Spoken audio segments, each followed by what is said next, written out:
Hey looters, if you're like me and you love a good D&D or LARP prop, but probably don't want to put too much time or money into it, boy howdy, do we have a tutorial for you. I'll show you how to make these potion bottles, plus you can download our free labels for witchy 5th edition potions, like Potion of Polymorph, Potion of Animal Friendship, Potion of Flying, and Potion of Poison.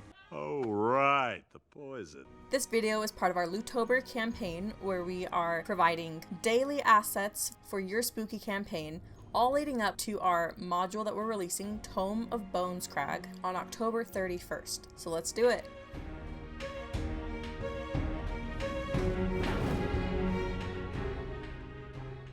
So we're going to be creating these potion bottles. The methods that I use require very few equipment.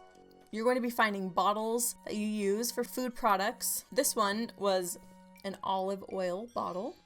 This was a soap bottle, not a food product. This was a juice bottle.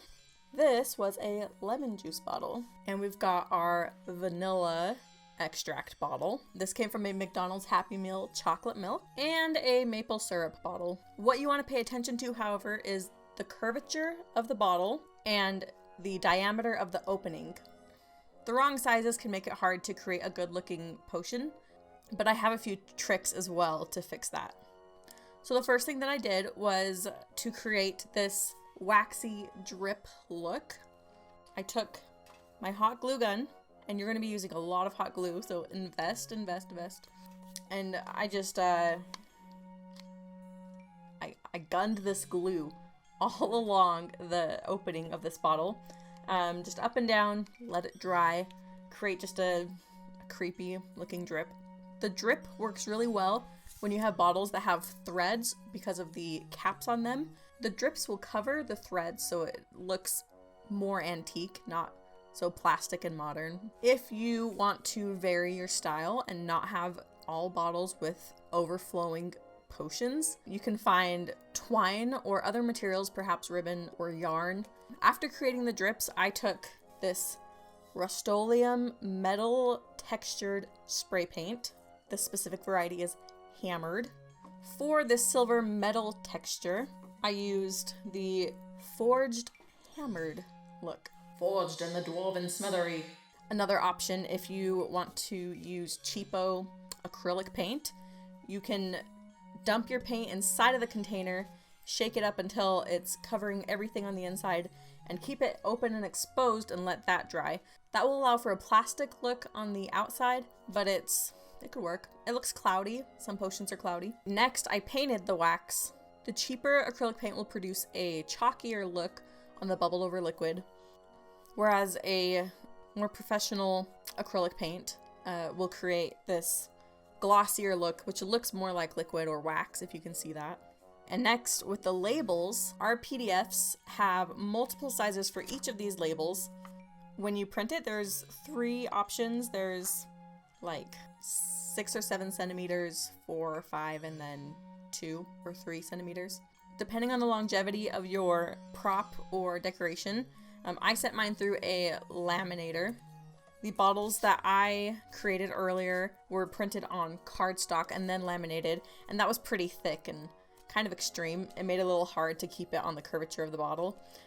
So you might want to try just regular paper first. And then you are going to glue those suckers on real good. It's hard to tell, but I had to use like a centimeter of hot glue just to keep it on. You glue it on and then you kind of just seal the edges around it just to keep it in place better. And then after the glue dries, you can paint over it with your acrylic black or silver or something to make it look more cohesive. To finish off the potions, I used assorted corks on the top. One thing to note is that if you're using a plastic bottle for your potion, it's going to be very lightweight and topples very easily. You might want to weigh it down with some sand. Your glass bottles are going to be very sturdy, but these little guys can be kind of a bother. And then you seal on your cork, and you want to glue the top of it as well. Just kind of tuck that guy in there and seal it off, and then paint over that portion that you sealed as well.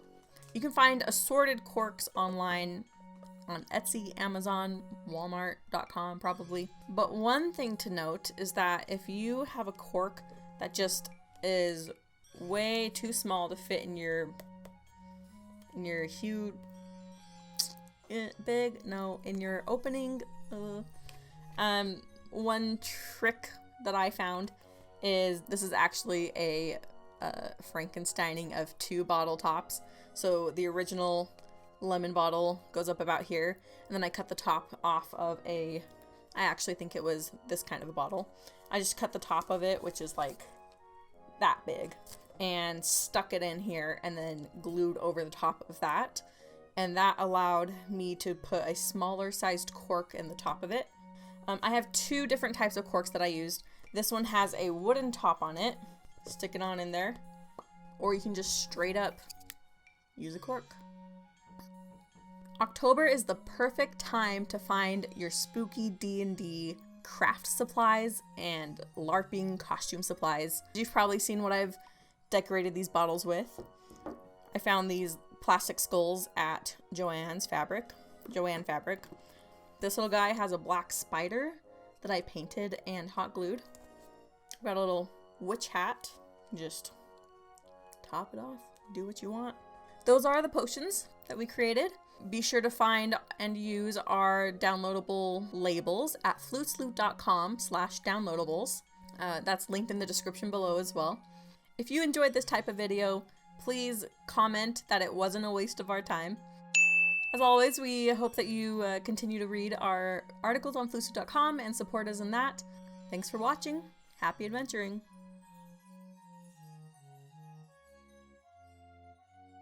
Forged in the Dwarven Smithery.